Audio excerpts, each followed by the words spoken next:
السلام علیکم ګران دوستانو، هیله لرم چې جوړ روغ به یاست. د واده وروسته د مینې ساتلو زده کړه.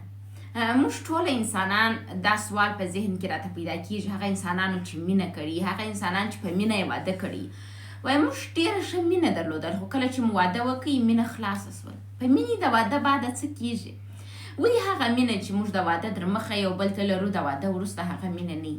راځو د اړوند خبرې کوو. د یوټیوب په چینل کې مې نوی پلیلیست جوړ کړی دی په نامه د په واده سوي ژوند کې د مینې ورکولو زده کړه. موږ دوه حالته د مشترک ژوند لرو، یو د واده در مخه او یو د واده وروسته. د واده در مخه مشکلات یو ډول چې د واده وروسته مشکلات بل ډول چې.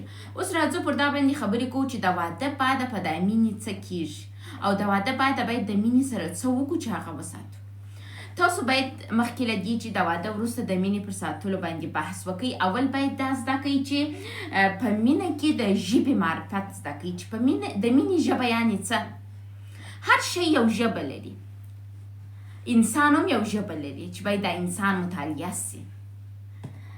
راځو وایي په واده کې د مینې غوښتلو احساس او په ژوند کې د مینې غوښتل زموږ رواني حالت راته ټاکي. ګوره وایي ته چې په واده کې څومره مینه ترلاسه کوې، څومره ستا ته یو څوک مینه درکوي، دا ټاکي چې ستا د ژوند رواني حالت څه رقم وي، ته جوړ یې که نه جوړه. یوه رابطه کولی شي زموږ رواني حالت منظم را خراب کړي او یوه رابطه کولی شي زموږ رواني حالت ډېر را ښه کړي. خلک په مختلفو ژبو باندې خبرې کوي په دنیا کې. دا د هر انسان د مینې ژبه هم مختلفه ده. داسې نه دی چې تا یو انسان ته یو رقم مینه ورکوله هغه بل انسان ته هم ورکړي هغه ځینې راځي. نه، هر انسان د ځان څخه د مینې ژبه لري. تاسو د دې دپاره چې کله واده وکړئ او د دې دپاره چې ستاسو ژوند ښه پرمختګ وکړي، تاسو باید خپل د ژوند د ملګري د مینې ژبه زده کړئ. وایي کېدای شي ستاسو او ستاسو د ملګري د مینې ژبه فرق سره ولري. ته په یو رقم شي خوشحاله کېږې، مینه دې راپارېږي، شهوت دې راپارېږي، ستا د ژوند ملګری بل رقم د ژوند د مینې ژبه لري، بل څه درڅه غواړي.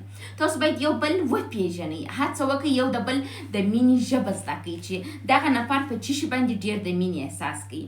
وایي کله چې مو د ژوند ملګري کوشش وکړئ چې خپل د ژوند ملګري وپېژنئ، یعنې په ابتدایي توګه مو د دوی د مینې ژبه زده کړل. د مثال په توګه ستاسو د ژوند ملګري خوښوي چې تاسو یې په غېږ کې ونیسئ، ستاسو د ژوند ملګري خوښوي چې تاسو یې پر شونډو مچ کړئ.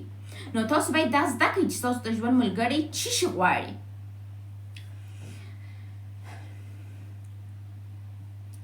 وایي کله چې تاسو په دې پوه شولاست چې زما د ژوند ملګري ابتدایي مینه دا ده، نو تاسو ځان دپاره یو تضمین جوړ کړئ او دا مو ځان ته یو کلی پیدا کړئ، د یو مینې یو ډېر خوشبخته کلی. داسې یو کلی چې هغه وبخښئ زما لور ژاړي، وبخښئ. وایي نو کله چې تاسو په دې وتوانېدلاست، په دې کامیابه شولاست چې خپل د ژوند د ملګري ابتدایه ژبه زده کړئ چې په څومره فیصد تاسو مثلا 100% په دې پوه شولې چې زما د ژوند ملګري څه رقم مینه غواړي، نو دا د دې ځای دی چې تاسو د یو مینې کلی پیدا کړئ او په دا کلي ستاسو دی. نو تاسو کوشش وکړئ چې دا کلي ته خدمت وکړئ. وایي که د مینې په ژوندۍ پاتې کېدو کې هڅه ونه کړو، دغه مینه د منځه ځي. موږ باید همیشه هڅه وکړو چې خپل د مشترک ژوند مینې ته کار وکړو او د ژوندي ساتلو دپاره یې فعالیت ولرو. وایي مینه مهمه کلمه ده خو لږ ګنځ کوونکې د انسان ګنځ کوي. څنګه یې ګنځ کوي؟ راځو. وایي روانشناسي مینه د انسان لومړی احساسي غوښتنه معرفي کوي. یعنې انسانان چې په ژوند کې یو شي ته ډېر ضرورت لري، د غذا وروسته او د اکسیجن وروسته، هغه دا دی چې مینه ورکول سي، ګران سي. وایي که ماشوم مینه حس کړي طبیعي رشد کوي، په طبیعي توګه یو نورماله کس ځینې جوړیږي. او که چیرې ماشوم مینه حس نه کړي، یو جنجالي کس ځینې جوړیږي چې په غټوالي به خلکو ته زورونه ورکوي، بد رویه به کوي او غلط اعمال به کوي. یعنې مینه دومره یو مهم څه ده زموږ په ژوند کې.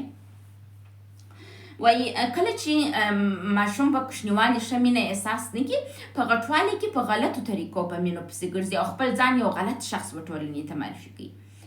بل وایي مینه تنها ماشوم ته نه بلکې لویان هم ضرورت ورته لري. داسې نه دي چې یوازې ماشوم غواړي، موږ لویان هم دې ته ضرورت لرو چې یو بل ته مینه ورکړو. وایي د واده لومړۍ غوښتنه دا ده چې موږ یو بل ته مینه ورکړو. وایي تاسو نارینه دا زده کړئ چې د ورځې یو خپل مېرمنې ته مینه ورکوئ، د شپې به ستاسو مېرمن تاسو ته ډېره خوندوره جنسي رابطه درکړي. وایي موږ قوي د غوښتلو احساس لرو، دا چې بل څوک موږ ګران کړي مینه راکړي. هر انسان دا احساس لري چې پر یو چا ګران سي، مینه ورکړي او قدر ورته ولري. مینتوب، تاسو راځئ دا مینتوب د واده در مخه یي، د واده وروسته ورک سي. علت یې څه دی؟ پالل نه کېږي د مینتوب. دا مینتوب ته نور کار نه کېږي. مېرمن وایي وایي ادې ترلاسه مې کوي بلا زما دی، مېړه وایي وایي والا ترلاسه مې کړل بلا زما ده. دوی فکر کوي چې نور مینه ختمه سول. نه، مینه د واده وروسته شروع کېږي. مینه د واده وروسته یو شی دی. راځو وایي د واده حقیقي ژوند ته ښه راغلاست. د واده حقیقي ژوند څه شی دی؟ راځو تاسو ته تشریح کوو.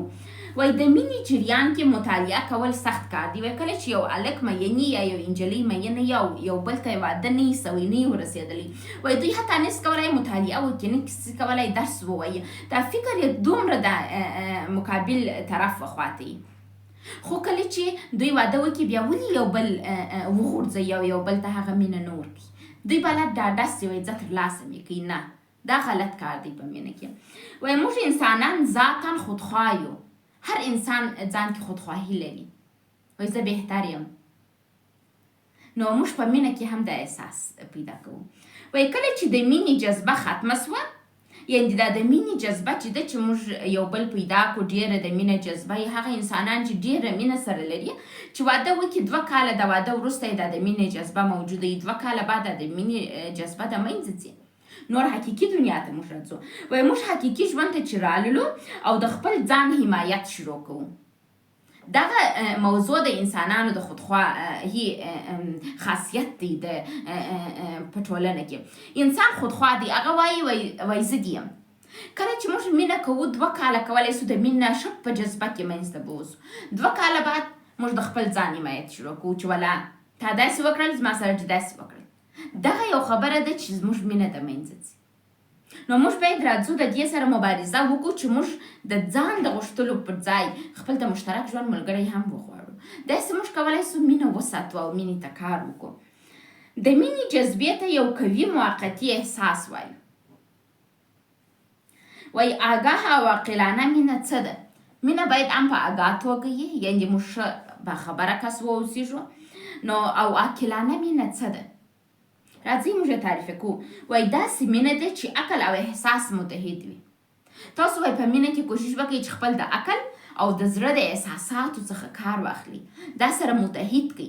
کله چې د زړه خبره کوئ د عقل څخه استفاده کوئ، که په عقل یو خبره کوئ د زړه څخه هم استفاده کوئ. داسې مه کوئ چې تاسو د عقل او د زړه څخه استفاده نه کوئ، متحدتوب باندې استفاده نه کوئ. د ژوند ملګری د باندې ګران دی، په عقلاني توګه ته نسئ کولی د هغه سره روابط منظم وساتئ. باید زړه او احساسات یې هم موجود وي، او که زړه او احساسات چې په روابطو کې موجود دي باید د عقل څخه هم کار واخلي. دا یو شی دی چې ستاسو روابط ډېر ښه ساتلی سي. وایي زموږ غوښتنه مینتوب نه دی. د ژوند د انسانانو د ژوند غوښتنه دا نه دی چې ته مین سي، 2 کاله رابطه وساتي او بیا هر څه د منځه ولاړ سي. وایي په صادقانه توګه د بل چا په توسط ګرانېدل دي. موږ انسانان دا نه وایو چې زه مین سمه دا نفر چې راباندې ګران وي. وایي که چیرې تاسو صادقه واوسېږئ دا به ومنئ چې زه غواړم چې پر بل چا ګرانه سم، بل څوک ما ګران کړي. نو د دې دپاره چې ته پر یو بل چا ګران سي او تا ته مینه درکړي، ته باید یو څه وکړې چې پر هغه ګران سي. نکي په نکي خو څوک پر چا نه ګرانېږي. وایي هغه مینه چې بنسټ یې منطق او انتخاب یې جنسي غریزه یي. وایي داسې مینه زحمت او نظم ته ضرورت لري. ګورئ تاسو باید د مینې په انتخاب کې باید جنسي غریزه همیشه موجوده نه وي چې میړه وایي وایي زه جنسي رابطه غواړم، ښځه وایي وایي زه ناز غواړم. تاسو باید یو ځینې نورو شیانو ته هم توجه وکړئ چې هغه دا دی چې د منطق څخه کار واخلئ. وایي په دا توګه چې که مقابل طرف ته مینه ورکړم د هغه مینه زما ژوند ته هم راځي او زما ژوند سموي. منطق چې شته منطق دغه شی دی چې ته په ووایې که زه راولاړ سم خپل د ژوند ملګري ته مینه ورکړم نو هغه هم بېرته ما ته مینه راکوي او دا مینه زما ژوند ته راځي او زما ژوند را جوړوي. داسې نه کېږي چې ته به مینه نه ورکوې او مقابل طرف به تا ته مینه درکړي.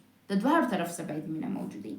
وایي د دا لپاره چې احساسي نګاه ښه واوسېږو، احساسات مو روغ وي، روغه نه وي، نو موږ دا ته اړتیا لرو چې موږ د یو چا په توسط ګران سو او مینه راکړو. وایي دا احساسات همیشه نه پاتې کېږي. وایي دا فقط یو مقدمه ده د مینې، دا احساسات چې زه مینه غواړم څه غواړم. وایي اصلي مینه پر عقل او ارادې ولاړه ده. ته باید اراده ولرې، د عقل څخه کار واخلې، یو بل ته کار وکړې، د معاینې مسؤلیت واخلې. اوس د نارینه ډېر بې غیرته سوي چې ځانونه په ښځو ساتي. ځان په ښځې مه ساتي. که ته په امریکا کې یې، که په افغانستان کې یې، که په افریقا کې یې، د ښځې نفقه پر مېړه ده. ناز د ښځې پر مېړه دی چې یو شی ورته راوړي، او د ښځې دنده دا ده چې ده ته ښه جنسي رابطه ورکړي. داسې نه چې خپل مسؤلیتونه، خپل حق اولیتونه هېر کړئ او پر نورو سیسټمو روان یاست. وایي دا یو ښه خبر دی واده سوي کسانو ته چې تاسو مینه یو بل ته ورکړئ او مینه به بېرته تاسو ته حتما راځي. که ته مینه یو چا ته ورکوې او بېرته هغه مینه نه درکوي، دا ناممکنه ده. شاید یو جاهل انسان یو کال یو نیم کال دا مبارزه وکړي، خو وروسته ماتېږي او مجبوره کېږي تاسو ته مینه درکړي. خو که داسې یو نامرده کس و چې اصلا ستاسو مینې ته نه متوجه کېدی، بیا هغه د الله جل جلاله موږ ته لارې ښیي ده، وایي جلا سي، ادامه مو ورکوي. نو کوشش وکړئ تاسو چې خپل د رواني صحت ښه کولو دپاره، خپل د ژوند ښه کولو دپاره، د اوږد عمر درلودلو دپاره یو بل ته مینه ورکړئ. که مینه ورنه کوئ، ستاسو نه عمر ډېرېږي، نه مو ژوند په هغه سطح ښه کېږي چې تاسو تمه ځینې لرئ. په یاد ولرئ، حقیقي مینه هغه وخت شروع کېږي کله چې تا مینه شروع کړل، د مینې په اوج کې لوړ ولاړل او بېرته کښته رالل، چې 2 کاله جریان دی. دا کښته چې رالل په دا وخت کې مینه پالل، دې ته حقیقي مینه وایي. مننه.